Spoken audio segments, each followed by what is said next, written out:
Queridísima familia de tu canal, Despierta tu conciencia con Eneida. Hoy los recibo con gran júbilo para llevar hasta ustedes este bellísimo tema de los Homo capensis y los faraones de Giza, tema enigmático que nos traslada a la antiquísima cultura egipcia, sus ancestros y que representan estas figuras para nosotros. Hoy contaremos, como ya es costumbre, con la presencia de nuestro querido compañero y colaborador de este canal, el Mayor Tigre Blanco, quien nos trae asombrosas revelaciones dentro de su canalización de este tema. Espero te guste este material, lo puedas compartir entre los tuyos en tus redes sociales, me regales un like para que pueda seguir funcionando este canal, actives la campanita de notificaciones y me acompañes a revisar el siguiente material. Te recibo con agrado, como siempre, tu amiga Eneida. El Homo capensis. David Wilcott y Alfred Weber han revelado informaciones sobre la especie Homo capensis de los cráneos alargados. Según un confidente de David Wilcott, perteneciente al programa espacial secreto, esta raza de gigantes fueron enviados a la Tierra como planeta prisión hace 5 millones de años, estableciéndose en el planeta Tiamat, que resultaría destruido y se convertiría en el actual cinturón de asteroides. Más tarde, residirían en las lunas huecas de los planetas de este sistema, hasta establecerse en la Tierra, previo paso por Marte, que era la luna de Tiamat. Dado que en el interior de nuestra luna estaba seriamente dañado, vivieron por algún tiempo en cúpulas de cristal en la superficie del satélite terráqueo. Según esta fuente del gobierno, los comandantes de esta raza, conocidos como los ángeles caídos, son los bien conocidos como Lucifer y Satán, de naturaleza cruel y canibalística, que entablaron batalla con los extraterrestres que trataron de defender a los humanos de estos depredadores. Según esta fuente, el actual desierto del Sahara es el resultado del impacto de un arma en estas batallas que también afectaron a las mencionadas cúpulas lunares. Así las cosas, los Homo capensis, de cabeza cónica supervivientes en el antiguo Egipto, son la raza conocida como faraones, y no se sabe a ciencia cierta si subsisten hoy día en Marte, aunque los comentarios de las personas que han estado ahí los pintan como pelirrojos y con este cráneo alargado que los caracteriza. Wilcott afirma en una información aparecida hace semanas y ya desmentida, en el sentido de que el Instituto Smithsonian, que se ocupa de la arqueología de los Estados Unidos, fue creado expresamente para destruir y ocultar los esqueletos de gigantes que todavía existen. El cráneo de Akenatón y otros encontrados en Sudamérica corresponderían a esta especie humana a la que pertenece la élite gobernante, aunque ya se habrían mezclado con nosotros. Ahora pasaremos a hablar acerca de Akenatón y Nefertiti. Desde el principio de su reinado, Akenatón y su esposa Nefertiti decidieron desafiar el sistema de fe en que se apoyaba la religión del antiguo Egipto. Akenatón era el 10º faraón de la dinastía 18 y su reinado empezó alrededor del 1353 a.C. El plan Akenatón era radical y revolucionario. Por primera vez en la historia, un faraón buscaría reemplazar a todos los dioses del imperio egipcio por uno solo, Atón, el más poderoso de todos y el creador de todo lo creado, un concepto monoteísta que más adelante sería adoptado por nuestra propia religión. Según Akenatón, Atón, el sol, era el único dios necesario. El faraón era como un dios viviente, por lo tanto, podía cambiar todo lo que quisiera: la religión, la política, el arte e incluso el lenguaje, y Akenatón estaba dispuesto a usar todo ese poder. De hecho, decretó que los 2000 dioses que tradicionalmente habían protegido a Egipto por más de 1000 años quedaran eliminados de un plumazo. Es difícil imaginar lo que sintieron los egipcios ante este nuevo mandato. La decisión debió de parecerles no solo inesperada, sino inconcebible. Otra decisión sorprendente fue la que los dioses, que antes tenían formas de animales y humanas, fueran reemplazados por un dios abstracto, que de ahora en adelante guiarían los destinos del pueblo egipcio. Para los sacerdotes, que por generaciones habían dedicado sus vidas a los antiguos dioses y habían llegado a ser extremadamente poderosos, aquella era una decisión catastrófica. Pero el siguiente anuncio de Akenatón sería igual de sorprendente. Él, su esposa y su familia abandonarían la sagrada ciudad de Tebas, el corazón de toda la nación, y se dirigirían hacia el norte por el río Nilo, en busca de un sitio para levantar una nueva ciudad como capital del imperio. Akenatón quería romper con el pasado. A Nefertiti le dio el título de la gran esposa real y la revistió de los mismos poderes del faraón. Juntos viajaron 320 kilómetros hasta llegar a lo que en la actualidad es Amarna, una región en la ribera oriental del Nilo. En una roca todavía existente en ese lugar se puede leer una proclama pública de Akenatón que explica la razón que lo llevó a escoger precisamente ese lugar para edificar su gran ciudad. Akenatón, el faraón que lo cambió todo. Según la proclama, Atón, el dios del sol, que les dijo a él y a su esposa: construyan aquí una ciudad sagrada. Y Akenatón obedeció de inmediato. Levantó la ciudad a una velocidad vertiginosa. Miles de personas de las lejanas Tebas fueron traídas para construir, decorar y administrar la nueva capital, en la que llegaron a vivir 50.000 personas, según lo narra la historia. Construyeron casas, palacios y templos bellamente decorados, excavaron pozos, plantaron árboles y jardines, y árido desierto floreció. La visión de Akenatón de una utopía religiosa se fue convirtiendo en una realidad. La ciudad fue llamada Ajetatón y se convirtió en el nuevo corazón político de Egipto y el centro de un nuevo culto dirigido a un solo Dios. No solo la capital y la religión cambiaron, también cambió la familia real. Se mostró ante el pueblo a un nivel de intimidad nunca antes visto. Las nuevas imágenes mostraban a Akenatón y a Nefertiti abrazando a sus hijas. Hasta entonces, ninguna familia real egipcia había sido retratada mostrando afecto a sus descendientes. La forma de representar al rey también cambió. De hecho, su fisionomía se veía completamente distinta a la de los faraones que hubo antes e incluso después de Akenatón. Usualmente los faraones eran representados de manera que se vieran bien parecidos, fuertes y varoniles.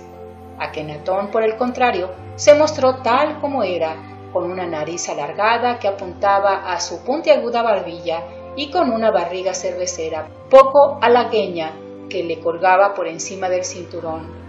Así de asombrosamente expresionistas eran los retratos de la familia real que se exponían en los centros ceremoniales y que todavía hoy pueden observarse en las paredes de los palacios.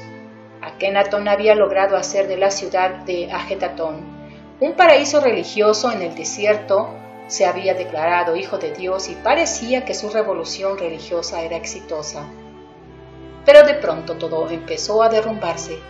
El faraón se enteró de que muchos de sus súbditos, incluso los que vivían en su ciudad, no habían abandonado a los viejos dioses. Esto lo llevó a ordenar a sus soldados la búsqueda y destrucción de todas las imágenes de los antiguos dioses, especialmente de Amón-Ra.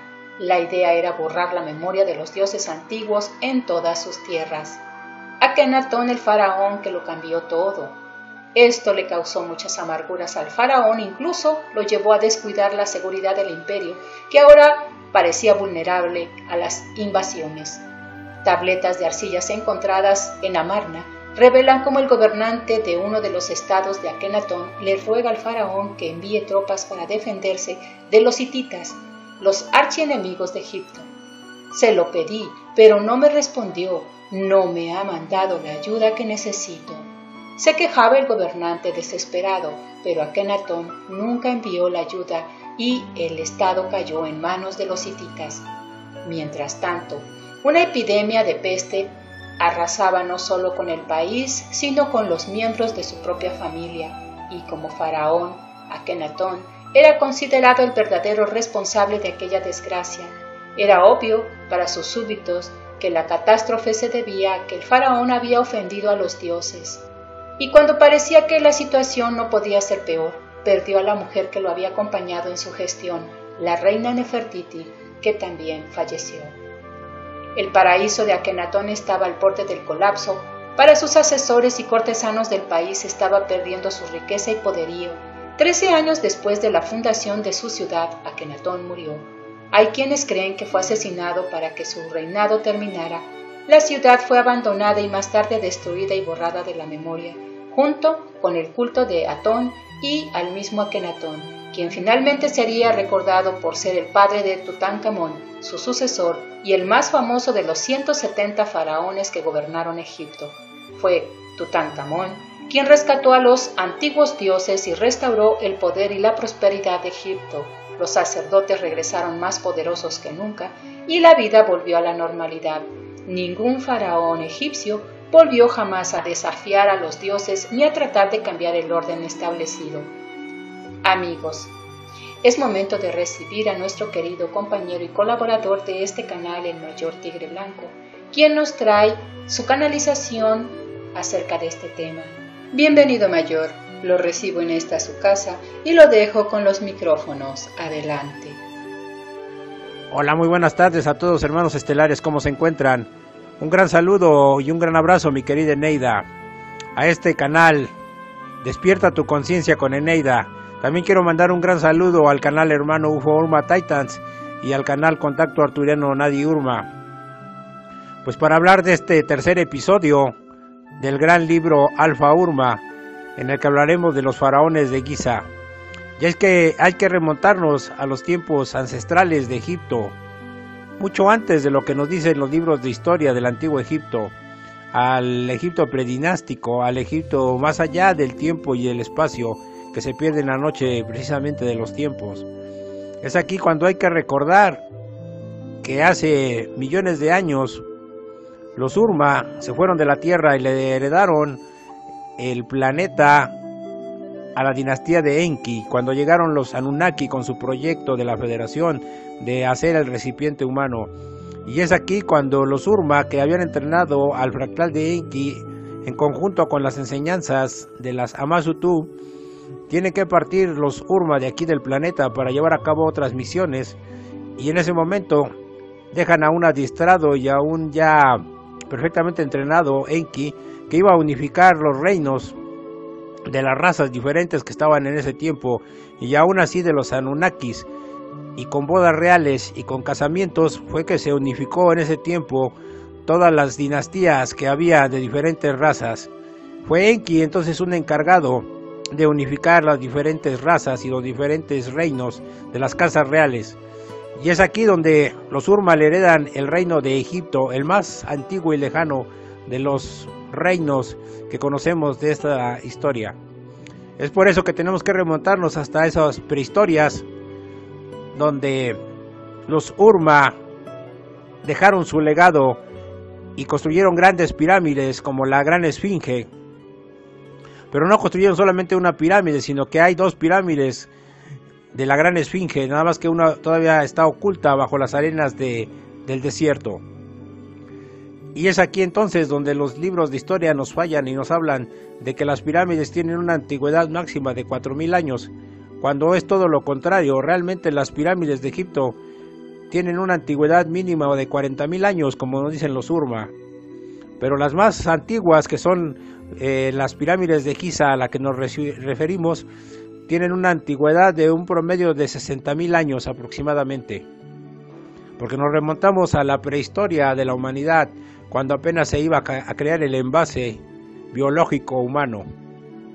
Es por eso que al día de hoy tenemos que recordar, en especial, este título de las pirámides de Giza, porque son las más antiguas, y estas 3 pirámides que están perfectamente construidas y alineadas con la constelación de Orión, en la que los Urma, mediante técnicas de electromagnetismo, fue que crearon las pirámides con una precisión de una arquitectura magistral, que al día de hoy no se pueden igualar. Por eso cuando nos dicen en la escuela que miles de esclavos cargaban y arrastraban unos bloques de piedra para alinearlos, nuestra mente está perfectamente consciente, ahora que despertamos a las realidades, de que eso no puede ser posible, pues que ni con la tecnología que hay el día de hoy se podría lograr esa conjunción tan exacta y tan perfecta que lograron los antiguos astronautas de aquellos tiempos. Y es aquí donde en la 4ª dinastía, donde se empezaron a gestar el esplendor y el uso de estas pirámides que ya estaban construidas, es aquí donde nos remontamos a todos esos faraones, pero que la historia nos dice que eran antiguos nativos egipcios, y que realmente no es así, que realmente esos antiguos faraones provienen de una raza extraterrestre, de los Homo capensis, que son los cráneos alargados. Pero no nada más hay un tipo de Homo capensis, hay varios tipos de diferentes constelaciones y de diferentes planetas, pero aquí en la Tierra hemos dicho en otras ocasiones que es una conjunción de diferentes razas y diferentes linajes, y que en ese tiempo, cuando fue la dinastía de Akenatón y Nefertiti, se conjuntaron 2 razas para unificar el imperio egipcio. Pero ya habían emigrado también de procedentes de la Atlántida otras razas, y también procedentes de Lemuria, que empezaron a colonizar otras partes del mundo. Y es aquí por eso que inicia esta historia de estas razas de cráneos alargados que se han encontrado en Paracas, por ejemplo en Perú, donde se dice que se alargaban el cráneo con unas tablas cuando eran niños. Y realmente esto no es posible, puesto que no hay forma de aumentar el volumen del cráneo, puesto que cuando se han encontrado estos cráneos se ha visto que el cráneo está dividido en 3 parietales, y cosa que los Homo capensis, esta raza procedente de las Pléyades, es solamente de una sola capa que está compuesto el cráneo. Pero llegaron aquí a colonizar, y poseedores de alta tecnología y poseedores de técnicas muy avanzadas de electromagnetismo y de otros tipos de técnicas como la geometría sagrada, fue que empezaron a colonizar y a reinar el antiguo Egipto. Por eso usaban esos gorros tan emblemáticos, esas mitras que al día de hoy han heredado los sumos pontífices del Vaticano. Y es que hay que hablar de este tipo de razas porque son las que están al día de hoy detrás de los banqueros. Muchos se preguntan cuál es el organigrama de los que realmente gobiernan el mundo, porque se ha hablado de Octagonus, de esta organización terrorista espectral que maneja las economías, quita y pone gobiernos a nivel mundial y que está bajo los lagos de Ginebra y que todavía sigue defendiéndose como gato boca arriba ante los embates de la Alianza. Pero ¿quiénes realmente manejan a estos títeres, a estos gobiernos? Porque el gobierno no es como el que nos hacen creer, que es un papá amoroso que se encargará de nosotros, sino que es un sistema de control esclavista que nos tiene controlados mediante los sistemas bancarios. Y estos banqueros, encabezados por los Rothschild, por los Rockefeller, que al día de hoy hay una orden de aprehensión contra David Rockefeller por crímenes contra la humanidad, por financiar todas esas guerras y todos esos sistemas de exterminio, y que del momento los Rothschild se han hecho a un lado, pero esto es una guerra que no acaba el día de hoy y que sigue en pie y que sigue todavía librándose en cada uno de los frentes y en cada una de las semillas estelares que cumple su función, así como nosotros, de divulgación en las redes, los militares, los científicos y todos los economistas que están ahí como semillas estelares infiltrados siguen haciendo su labor. Pero por eso nosotros al día de hoy divulgamos quién está detrás de estos sistemas de control. los Homo capensis. Akenatón, que fue un Homo capensis procedente de la estrella Asterope, unió su vida y un linaje a la conocida reina de Fertiti, que también era otro tipo de Homo capensis, pero que ella procedía de la constelación de Casiopea. Entonces, estas uniones y estas razas, como hablábamos en un episodio anterior del rey Arturo, utilizan avatares e híbridos para llegar a cabo sus planes. Al día de hoy hay un lúgubre personaje conocido como el Papa Negro, que es el último que mantiene todavía el control del Vaticano, pero está oculto. Y por eso dicen muchos que piensan que es coincidencia que los sumos sacerdotes, los papas, usen esa mitra, ese gorro, y ese es el origen de esconder esos cráneos para interactuar como titiriteros detrás de todos los sistemas bancarios. Al día de hoy estamos conociendo el organigrama de quienes controlan realmente el mundo y todos esos sistemas de control, que obviamente no son razas humanas. Por eso dicen, ¿cómo es posible que no se tienten el corazón para atentar contra la humanidad? Y es que realmente no se lo tientan, pues desde el punto de vista que no son humanos. Son razas que han estado aquí desde la época de los faraones. Por eso el título de este video, los faraones de Giza, porque nos remontan al origen más terrible de control de la raza humana, pero que al día de hoy estamos descubriendo, y que Octagonus, por medio de sus banqueros, tienen un consejo de 12 siniestros, de los cuales conforman varias razas extraterrestres, entre ellos los Homo capensis, que todavía hay uno que controla el Vaticano, y que al día de hoy estamos desenmascarando y estamos poniendo descubierto, y los estamos monitoreando, toda la alianza, desde el momento en que se han reunido en la Antártida recientemente, para planear su Agenda 2030, que la Alianza y los URMA están luchando porque no se lleve a cabo. Pero para esto es necesario expulsar a todas estas razas regresivas que han mantenido el control. Pero muchos dicen, ¿por qué no vienen los URMA y nos salvan? Puesto que nosotros somos la punta de lanza que debemos desmembrar la Matrix desde dentro, como se decía en un video pasado.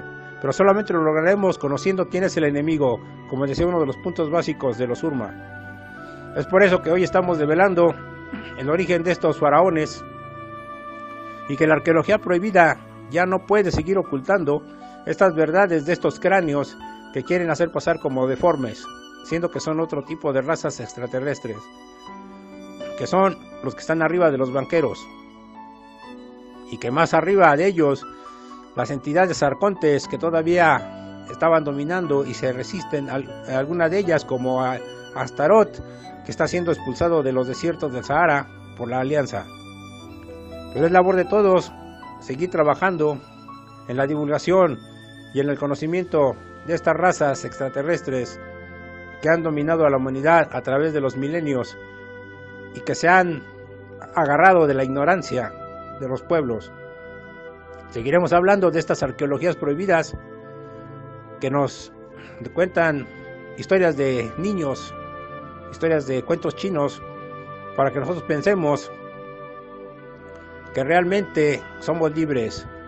Pero al día de hoy los URMA han informado mediante telepatía que esta liberación planetaria espiritual tendrá ecos en todos los confines de la Vía Láctea y más allá del universo, y que las razas de colonias de humanos que están esclavizados en Marte también empiezan a tener unos grupos de resistencia que próximamente empezarán a hacer su liberación planetaria, porque hay una hermandad y un puente de comprensión entre los humanos de la Tierra, de liberar todos estos frentes que mantienen anclada a la humanidad, así como en Marte y como en la luna de Titán, donde el Cabal opera, va y viene por portales de Stargates, como lo hemos dicho. Es al día de hoy que las semillas estelares, URMAs encarnadas, estamos desmembrando todos estos misterios que ya no son misterios, sino que son enigmas develados. Es por eso que hay que conocer las diferentes razas regresivas que han estado dominando, para que nosotros ya no les demos el poder a todas esas razas luciferinas, Cthulhus, esas razas draconianas que ya han sido erradicadas y los altos blancos que aún están todavía peleando en la Antártida y resistiéndose a la liberación planetaria. Es por eso que el plan que tienen los banqueros de arponazos para magnetizar el ADN en el cromosoma tiene que ir cediendo, y lo estamos viendo al día de hoy, como en países como Inglaterra, Escocia e Irlanda se empiezan a quitar las restricciones del bozal y de otras tantas cosas que atentan contra la divinidad y el libre albedrío de la humanidad. Seguiremos hablando de estas dinastías y desenmascarando realmente quiénes fueron los faraones, para que ya no se tenga la idea de que estuvieron ahí y que el cabal lo sigue encubriendo. Al día de hoy empiezan a ser expuestos porque el ser humano, su destino es ser libre, y por eso nos remontamos en visión remota que todos tenemos hasta esas arenas candentes donde la fuente cósmica nos baña con su luz y su energía. Pues es lo que quería comentar, queridos hermanos estelares. Gracias, mi querida Neida, un beso, un gran abrazo, los amo mucho. La luz, la energía y la paz esté con ustedes. Bien amigos, hasta aquí llegamos con este tema de los faraones de Egipto y los Homo capensis. Espero que te haya gustado este tema, lo puedas compartir con los tuyos en tus redes sociales, me regales un like, te suscribas, actives la campanita de notificaciones y me visites en mi siguiente edición. Te mando un gran abrazo de luz, sanador y protector para ti y los tuyos. Nos vemos hasta la próxima. Se despide de ti, como siempre, tu amiga Eneida. Bye.